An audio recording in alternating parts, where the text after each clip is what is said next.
অনেকেই শুধু বলতেছেন যে এই সপ্তাহে নাকি কাট্টামেল 100 রিয়াল নামতেছেন, অর্থাৎ মক্তবল আমেলের রসুম 100 রিয়াল নামতেছেন। অর্থাৎ 100 রিয়াল মক্তবল আমেল নামে কাদের, যাদের মুআসাসা ফার্দি অর্থাৎ ছোট মুআসাসা কিংবা শরিকা সিস্টেমের 4 আমেলের যে মুআসাসাগুলো তারা। এখন কথা হচ্ছে এটার মূল সমস্যা কি? এটা সমস্যা হচ্ছে আপনার মুআসাসা কিংবা আপনি যে মুআসাসা আছেন সেখানে 4 জনের অধিক আমেল রয়েছে কিংবা 4 জন রয়েছে।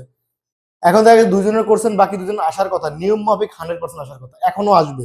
কিন্তু আপনি জানেন যে 4 জনের পরে আপনাকে রাখতে হয় একটা সৌদি। আপনার স্ক্রিনে দেখতে পাচ্ছেন এখানে 4টা আমল দেখাচ্ছে কিন্তু কোনো সৌদি নেই। এদের কিন্তু 9,700 রিয়াল আসতেছে, 100 টাকা আসতেছে না।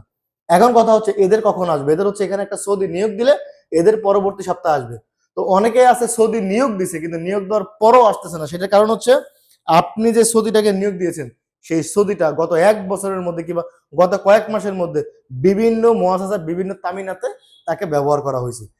আমি সকলে জানি যে বর্তমানে নিয়ম অনুযায়ী একটা সৌদি 12 মাসের মধ্যে সেই একটা মুআসাসাই নিয়োগ হইতে হবে কিংবা নিয়োগ থাকতে পারবে, কিংবা সে সেখান থেকে রিজাইনও দিতে পারে কিংবা টার্মিনেট করতে পারে। কিন্তু নতুন কোনো মুআসাসায় সে যদি নিয়োগ হয় কিংবা নিয়োগ করে সেক্ষেত্রে তার তামিনাত কোনো কাজে কিংবা গ্রহণযোগ্য হবে না। বিষয়টা ক্লিয়ার?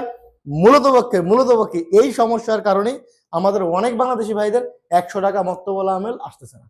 তা আপনাদেরকে বলবো, আপনার কফিলকে বলেন সে যে তামিনারটা ইউজ করছে কিংবা যে তামিনটা এখানে ইউজ করছে সেই তামিনটা কি আদৌ 1 বছরের ভিতরে অন্য কোথাও কাজে লাগাইছে কি লাগাই নাই। যদি লাগিয়ে থাকে তাকে বলেন নিট ইন ক্লিন একটা সৌদি নিয়োগ দেওয়ার জন্য, তাহলে আপনার 100 টাকা চলে আসবে।